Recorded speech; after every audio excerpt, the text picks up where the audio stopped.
Welcome to നാടൻ foodie. ഇന്ന് ഞാനിവിടെ തയ്യാറാക്കാൻ പോകുന്നത് നല്ല അടിപൊളി ഒരു എല്ലും കപ്പയാണ്. നമുക്കിത് വളരെ എളുപ്പത്തിൽ വീട്ടിൽ തയ്യാറാക്കി എടുക്കാൻ സാധിക്കും. നമുക്കിത് എങ്ങനെയാണ് തയ്യാറാക്കുന്നതെന്ന് നോക്കാം കേട്ടോ.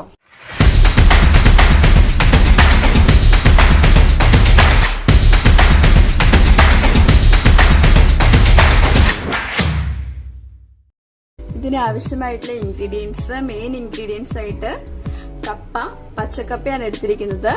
ഇത് 2 കിലോളം വരും. പിന്നെ ഇത് എല്ലോട് കൂടി ഇറച്ചിയാണ് കേട്ടോ ഞാനിവിടെ എടുത്തിരിക്കുന്നത്. ഇത് 1 കിലോ വരും. അപ്പൊ 2 കിലോ കപ്പയ്ക്ക് 1 കിലോ ഇറച്ചിയോട് കൂടിയുള്ള എല്ലാണ് ഞാനിവിടെ എടുത്തിരിക്കുന്നത്. ഒരു 3 സവോള അരിഞ്ഞതെടുത്തിട്ടുണ്ട്. പിന്നെ കപ്പയ്ക്ക് വേണ്ടി ഒരു അരമുറി തേങ്ങ ചിരണ്ടിയത്, 2 പച്ചമുളക്, കുറച്ച് കുരുമുളക് പൊടി, 2 വെളുത്തുള്ളി, കുറച്ച് മഞ്ഞൾപ്പൊടി, പിന്നെ കുറച്ച് ഉള്ളി അരിഞ്ഞതും എടുത്തിട്ടുണ്ട്. ഇത് കപ്പയ്ക്ക് അരയ്ക്കാൻ വേണ്ടിയാണ് കേട്ടോ. പിന്നെ കുറച്ച് തൈര് എടുത്തിട്ടുണ്ട്, ഇറച്ചി മസാല, മഞ്ഞൾപ്പൊടി, മല്ലിപ്പൊടി, ഇഞ്ചിയും വെളുത്തുള്ളിയും ചതച്ചത്, പിന്നെ കാശ്മീരി മുളക് പൊടിയും നല്ല മുളക് പൊടിയും, പിന്നെ അല്പം ഗരം മസാല, കുറച്ച് കുരുമുളക് പൊടി, പിന്നെ കുറച്ച് ഓയിലും എടുത്തിട്ടുണ്ട്. ഇത്രയും ഇൻഗ്രീഡിയൻസ് ആണ് നമുക്ക് ഈ എല്ലും കപ്പയും തയ്യാറാക്കാൻ ആവശ്യമായത്. പിന്നെ കറക്റ്റ് ഉള്ള അളവുകൾ ഞാൻ ചെയ്യുന്നതിനിടയ്ക്ക് പറയാട്ടോ. ഇനി നമുക്ക് ഇതെങ്ങനെയാണ് തയ്യാറാക്കുന്നതെന്ന് നോക്കാം. ഞാനിവിടെ ഇറച്ചിയിലേക്ക് 1 ടീസ്പൂൺ മല്ലിപ്പൊടിയും, 1 ടീസ്പൂൺ കാശ്മീരി മുളക് പൊടിയും, 1 ടീസ്പൂൺ നല്ല മുളക് പൊടിയും, കുറച്ച് മഞ്ഞൾപ്പൊടിയും, കുറച്ച് തൈര് എന്ന് വെച്ചിട്ടുണ്ടെങ്കിൽ ഒരു 3 ടേബിൾ സ്പൂൺ തൈരുണ്ട്. തൈരും ആവശ്യത്തിന് ഉപ്പ് ഞാൻ ഇൻഗ്രീഡിയൻസിന്റെ കൂടെ പറഞ്ഞില്ലായിരുന്നു. ഉപ്പ് വേണം കേട്ടോ, നമുക്ക് ഇത് അത്യാവശ്യം ഘടകമാണല്ലോ.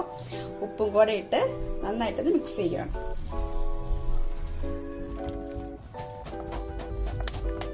ഇങ്ങനെ മിക്സ് ചെയ്ത് ഒരു അരമണിക്കൂറെങ്കിലും നമ്മൾ വയ്ക്കേണ്ടതാണ് കേട്ടോ. കുറച്ച് സമയമെങ്കിലും വച്ചെങ്കിലാണ് ഈ മസാലകളെല്ലാം നമ്മുടെ ഇറച്ചിയിലോട്ട് പിടിക്കുള്ളൂ. നന്നായിട്ട് പരട്ടി കഴിഞ്ഞു. നമുക്കിത് മാറ്റി വയ്ക്കാം. ഞാനിവിടെ നമ്മുടെ കപ്പ എടുത്തിട്ടുണ്ട്. ഈ കപ്പ നമ്മുടെ കുക്കറിലേക്ക് ഇട്ട് കൊടുക്കുകയാണ്.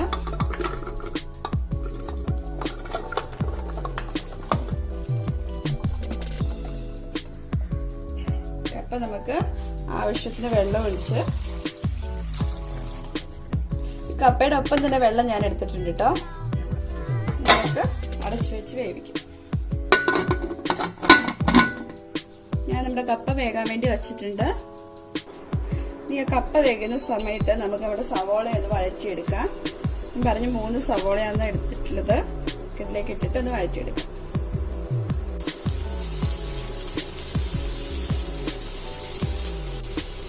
പെട്ടെന്ന് റെഡിയാകാൻ വേണ്ടി നമുക്ക് കുറച്ച് ഉപ്പിട്ട് കൊടുക്കാം. ഞാൻ എണ്ണ ഒഴിച്ച് കൊടുത്തിട്ടില്ല. നമുക്ക് ഈ സവോള ഒന്ന് പകുതി വാടി കഴിയുമ്പോഴേക്കും നമുക്ക് എണ്ണ ഒഴിച്ചാൽ മതിയായിരിക്കും. പകുതി വാടിയിട്ടുണ്ട് സവോള. അപ്പൊ നമുക്ക് കുറച്ച് ഓയിൽ ഒഴിച്ചു കൊടുക്കാം.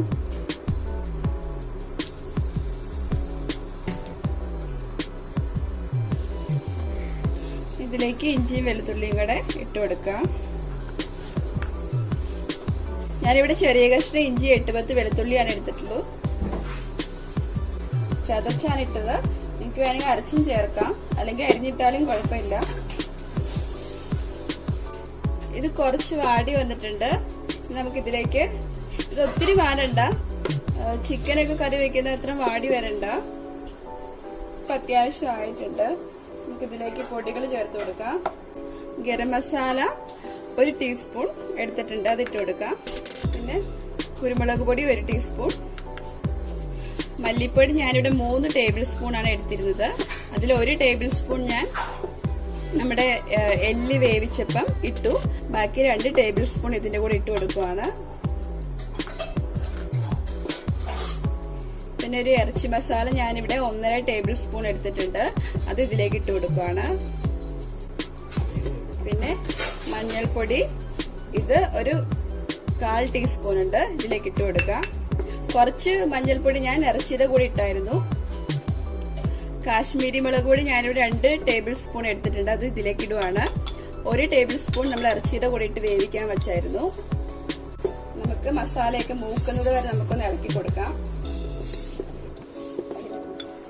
ഞാൻ എണ്ണ കുറച്ചാണ് ഒഴിച്ചിട്ടുള്ളൂ, കാരണം മറ്റേ ഇറച്ചിക്ക് നല്ല നെയ്യുണ്ട്, അതുകൊണ്ട് എണ്ണ കുറച്ചാണ് ഉപയോഗിച്ചിട്ടുള്ളത്. നമ്മുടെ മസാല നല്ലതുപോലെ മൂത്ത് വന്നിട്ടുണ്ട്. അപ്പൊ നമുക്ക് നമ്മുടെ സ്റ്റവ് ഒന്ന് ഓഫ് ചെയ്യാം. ഇനി കുക്കറിലേക്ക് നമുക്ക് എല്ലിട്ട് കൊടുക്കാം. പിന്നെ കുറച്ച് കറിവേപ്പിലയും നമ്മൾ റെഡിയാക്കിയ മസാലയും കൂടെ ഇട്ടൊന്ന് വേവിച്ചെടുക്കാം. ഒരു 4 വിസിൽ കേൾക്കുമ്പോൾ നമുക്ക് ഇത് ഓഫാക്കാം. ഒന്ന് വേകാൻ വേണ്ടി വെക്കാം കേട്ടോ. നമ്മുടെ കപ്പ ഇവിടെ വെന്തിട്ടുണ്ട്. ഞാൻ കുക്കറിൽ 2 വിസിൽ അടിച്ചു, അപ്പോഴാണ് നല്ലതുപോലെ വെന്തിട്ടുണ്ട്. എന്റെ കുക്കറിൽ 2 വിസിലാട്ടോ നല്ലതുപോലെ വേകാൻ വേണ്ടി എടുത്തത്. ഇനി നമുക്ക് കപ്പയ്ക്ക് വേണ്ട തേങ്ങ അരയ്ക്കാം. നല്ലതുപോലെ അരയ്ക്കണ്ട, അത്യാവശ്യം ജസ്റ്റ് ഒന്ന് ചതച്ചെടുത്താൽ മതി.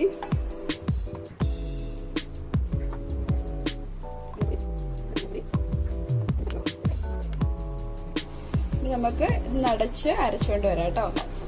ഞാൻ അരച്ചിട്ടുണ്ട്, നമുക്ക് തേങ്ങ ഇതിലേക്ക് ഇട്ട് കൊടുക്കാം.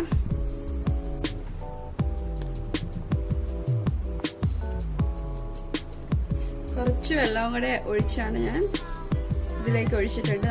നമുക്കൊന്ന് ഇളക്കിയെടുക്കാം.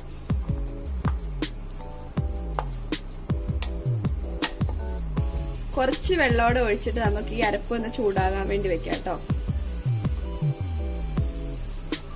ഞാൻ കപ്പയില അരപ്പിട്ടിട്ട് ഞാൻ ഒന്ന് ജസ്റ്റ് ഒന്ന് അടുപ്പിൽ വെച്ചിട്ടുണ്ട്. ആ വെള്ളം ഒന്ന് പറ്റി വരുന്നവരെ നമുക്ക് വേവിച്ചെടുക്കാം. ഞാൻ ഇവിടെ ഒരു പാൻ വെച്ചിട്ടുണ്ട്.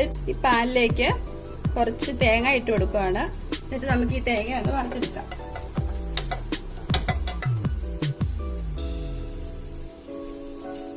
തേങ്ങ വറുത്തെടുക്കുന്നത് കപ്പയുടെ കൂടെ ചേർക്കാനാണ്. ഇങ്ങനെ ചേർക്കുമ്പോൾ നല്ലൊരു ടേസ്റ്റ് ആയിരിക്കും.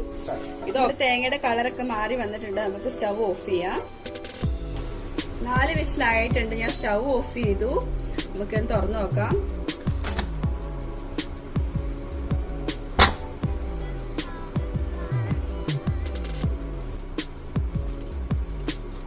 നല്ലപോലെ വെന്തിട്ടുണ്ട്. നമുക്കിത് മാറ്റാം. കപ്പയും വെന്തിട്ടുണ്ടായിരുന്നു. ഇത് നല്ലതുപോലെ വെന്തിട്ടുണ്ട്. ഞാൻ 2 വിസിൽ അടിച്ചു എന്ന് പറഞ്ഞില്ലായിരുന്നോ? നിങ്ങൾക്ക് ഇത്രയും വേഗം ഉണ്ടെങ്കിൽ 1 വിസിൽ മതിയായിരിക്കും കേട്ടോ. നമുക്ക് ഇതിലേക്ക് ഇട്ട് കൊടുക്കാം.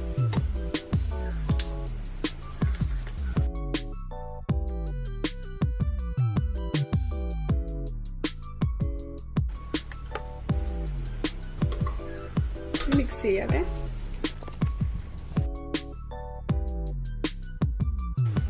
കുറച്ചേറെ ഇട്ട് കൊടുക്കാം.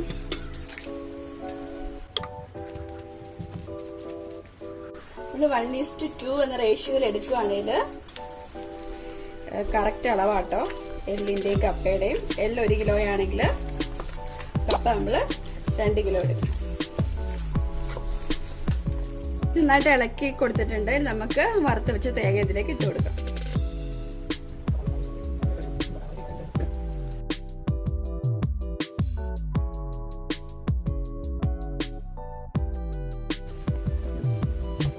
നല്ല സ്മെല്ലൊക്കെ വരുന്നുണ്ട് കേട്ടോ. ഉപ്പൊക്കെ കറക്റ്റ് ഉണ്ടോ എന്ന് നോക്കണം. ഞാൻ കപ്പയുടെ കൂടെ ഉപ്പിടുന്ന കാണിച്ചില്ലായിരുന്നു, പക്ഷെ ഞാൻ ഉപ്പിട്ടിട്ടുണ്ടായിരുന്നു കേട്ടോ.